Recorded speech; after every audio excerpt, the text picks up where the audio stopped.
skill the way they would in the game. Question? I was just wondering if you do any like edge work at all, you know, breaking it down. Yeah, but we don't break it down. At 8 and under, we would do some inside, some outside edges. We do a lot of hopping from edge to edge, things like that. At squirt, now we're beginning to tell them in depth. At 8 and under, come on, knee bend, move your feet, keep your head up, back straight, one hand on the stick, stick on the ice. That's it, over and over and over again. As soon as they hit 9, now we're getting them in where we're breaking down stride to them. And that's key. And again, if you don't forget everything else, remember the phrase, play to learn, and then learn to play. 8 and under is play to learn. 10 and 12, it's learn to play. All right? Questions? We're not going to do any 10, 12 and under. You know how to go from 6 stations to 4. I gave you a sample practice. There are all kinds of practices on the website, www.admkids.com. If you go to the US site, you can click on the link.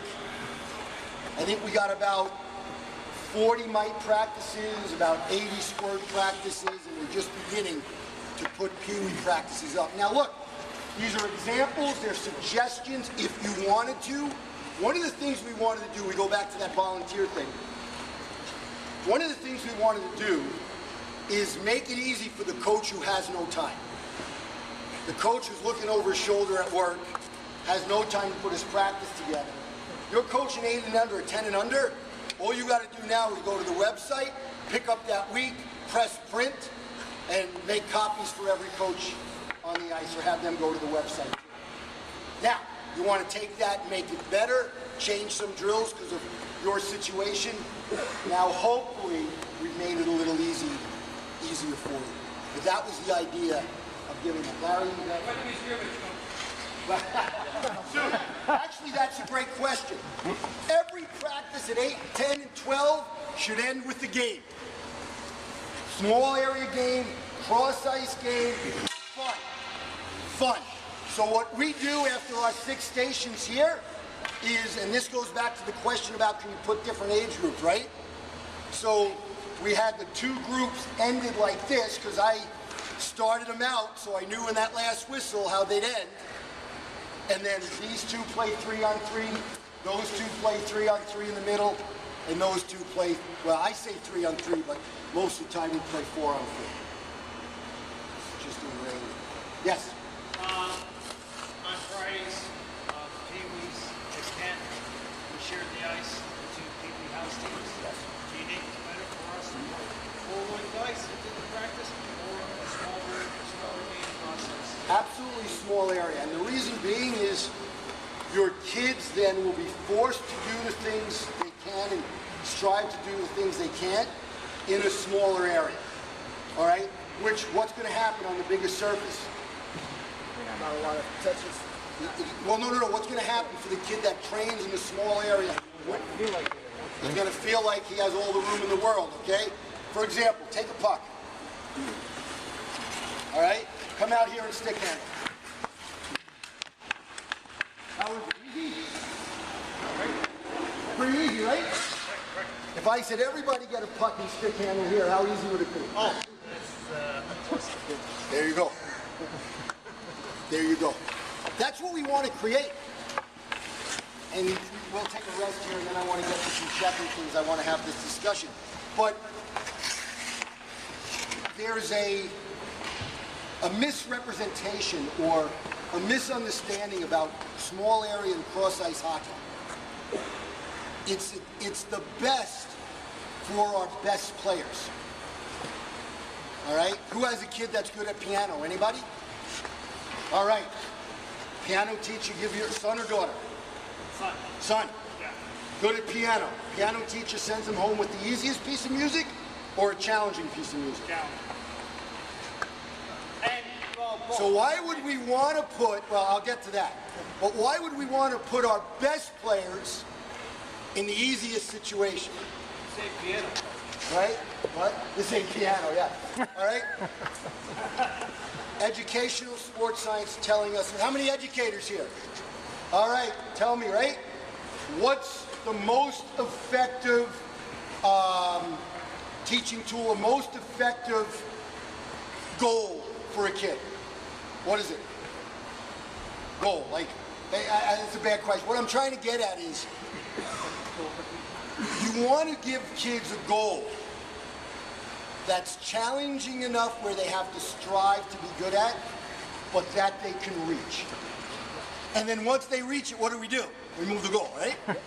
And then that's been proven time and time again. It's the best environment for development. So that's what we're trying to do in this small area. The thing I was getting at with our best players, we have a lot of families, a lot of parents who think, oh, my kid's too good for small area hockey. In fact, it's just the opposite. Okay? Because here's what happens. Full ice hockey at 8 and under, I'll explain it to you if you haven't seen a full ice 8 and under game, okay? The puck bounces off the boards, the best player on the blue team gets the puck and goes down to score. The best player on the white team chases him.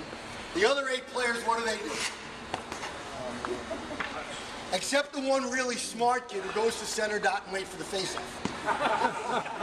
Right? I mean, that's what it is. Now, excuse me, I'll get to it.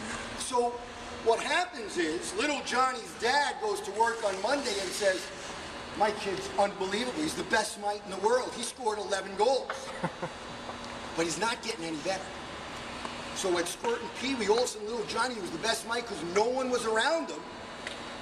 Now, as the players get bigger, the space becomes smaller, the coaching gets better. Guess what? Little Johnny can't handle the puck because he's never had to. No one's ever been around him for the last 2 or 3 years. And all of a sudden, all the kids we didn't know were going to be any good, they become better, and little Johnny begins to plateau off. So we got to be very careful. If you have a good mite, you have to be sure the development is at the highest level and following long-term athlete development principles. We talk about it all the time. The best mite is never the best midget without proper development. Never. So we got to always remember that, sir.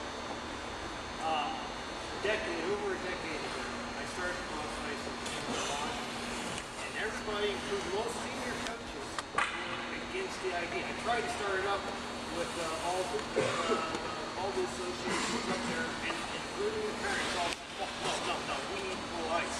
And I'm for one, bring Andy and see smaller ice because the kids get more touches. What? And Nope. it was frustrating. But we got to educate the parents because here's the issue, okay? They take their kid to Little League, and there's little dugouts, and there's only 60 feet to the bases, and there's a little fence, and they sit down in their chair, and they go, isn't this great, Junior's playing baseball. Then they take them to soccer, they start with a little ball and no nets, and a little bigger ball and little nets, little bigger ball and big nets, and they call up grandma and say, oh, you should have seen Junior, he was playing soccer. Then they come to the rink, we put out these freaking black things across the blue line, we play half ice, and the parents go, oh, what the hell is this? This isn't hockey. The reality is it's age-appropriate hockey. The problem is the visual is so bad, the parents are saying, this is what I'm paying for? Now, if we would have been smart 20 and 30 years ago, instead of building the palaces we built all over the U.S. with 3 and 4 rinks, we would have built rinks, palaces with 2 big rinks and 4 cross-ice rinks. We'd have more kids playing hockey in the United States than ever before. Because at least the parents would go see a small rink with boards and glass, lines and benches. If you really want to do something to help your association, you can't get them over the hump. Suck up the middle zone. When you play your cross-ice games, bring out benches, put the boards out, bring out benches, have the kids stand on the bench, have the coach there in his skates next to the bench, and play a hockey game cross-ice. So the parents who go up the stands go, oh yeah, I see, that's the bench. No, but seriously, that's what you're dealing with. So until we get the acceptance, as you taught, those are some of the things. Any more questions about this? I want to get to checking. All right. How many people think we're all a bunch of idiots for changing the checking rule? Be honest. No, don't be honest. I don't want it. David. David and I go back. David played for the